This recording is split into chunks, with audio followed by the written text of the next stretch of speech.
ఏపీలో తొలి జీబీఎస్ మరణం సంభవించింది. ప్రకాశం జిల్లాలోని అలసందలపల్లి గ్రామానికి చెందిన కమలమ్మ అనే మహిళ గులియన్ బారీ సిండ్రోమ్ వ్యాధితో గుంటూరు ప్రభుత్వ ఆసుపత్రిలో చికిత్స పొందుతూ మృతి చెందింది.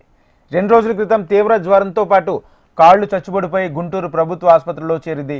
2 రోజుల నుంచి వెంటిలేటర్పై మృత్యుతో పోరాడుతూ తుదిశ్వాస విడిచింది. ఆసుపత్రిలో వైద్యం అందించినా ఫలితం లేకుండా పోయింది. గులియన్ బారీ సిండ్రోమ్తో మహిళ మృతి చెందిన ఘటనపై స్పందించిన మంత్రి డోలా శ్రీ బాల వీరాంజనేయ స్వామి జీబీఎస్ వ్యాధి పట్ల ప్రజలు ఆందోళన చెందాల్సిన అవసరం లేదన్నారు. జీబీఎస్ అంటువ్యాధి కాదని, ఈ వ్యాధికి అన్ని ఆసుపత్రుల్లో మందులు అందుబాటులో ఉన్నాయన్నారు. ఎవరికైనా వ్యాధి లక్షణాలు ఉంటే డాక్టర్లను సంప్రదించాలన్నారు.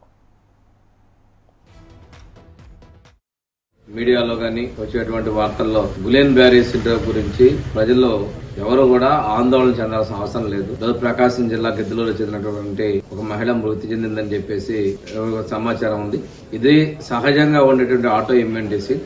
ఇది ఈ రోజు కొత్తగా వచ్చిందేం కాదు, ఎప్పటి నుంచో ఉన్నటువంటి డిసీజ్ ఇది. కాకపోతే నేను ఈ సందర్భంగా వైద్యులందరినీ, ప్రభుత్వ వైద్యులు కావచ్చు, ప్రైవేట్ వైద్యులు కావచ్చు, ఎవరికైనా కానీ ఈ సిండ్రోమ్ లక్షణాలు ఏమన్నా ఉన్నట్లయితే ప్రత్యేకంగా గమనించి తగిన వైద్యం అందించే విధంగా మీరు సహకరించండి. ప్రభుత్వం, ముఖ్యమంత్రి, అదేవిధంగా వైద్య ఆరోగ్య శాఖ మంత్రి కూడా వీటి మీద సమీక్ష చేసుకున్నారు. ఈ వ్యాధికి అవసరమైనటువంటి ఇమ్యునోగ్లోబులిన్స్ కూడా ప్రభుత్వ ఆసుపత్రుల్లో అందుబాటులో పెట్టారు. ఎక్కడా కూడా ఇటువంటి ఇబ్బందులు వచ్చినప్పుడు భయపడకుండా ఉండాల్సినటువంటి పరిస్థితి ఉంది. కానీ ఇది అంత పెద్ద భయభ్రాంతులకు గురి చేయాల్సిన అవసరం కూడా కాదని తెలియజేసుకుంటూ ప్రజలు ధైర్యంగా ఉండండి.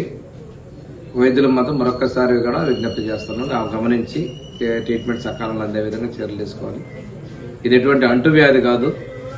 శరీరంలో ఇంతకుముందు ఏదైనా వ్యాధి వచ్చినప్పుడు దానికి సంబంధించిన యాంటీబాడీస్ వచ్చేటువంటి ఆటో ఇమ్యూన్ డిసీజ్ అనే విషయాన్ని కూడా మీకు తెలియజేసుకుంటూ, ఈ మరణాలు వచ్చాయి, పేపర్లో, మీడియాలో వస్తున్నాయి అనేటువంటి అపోహలు చెందొద్దని చెప్పి ధైర్యంగా ఉండమని కోరుకుంటూ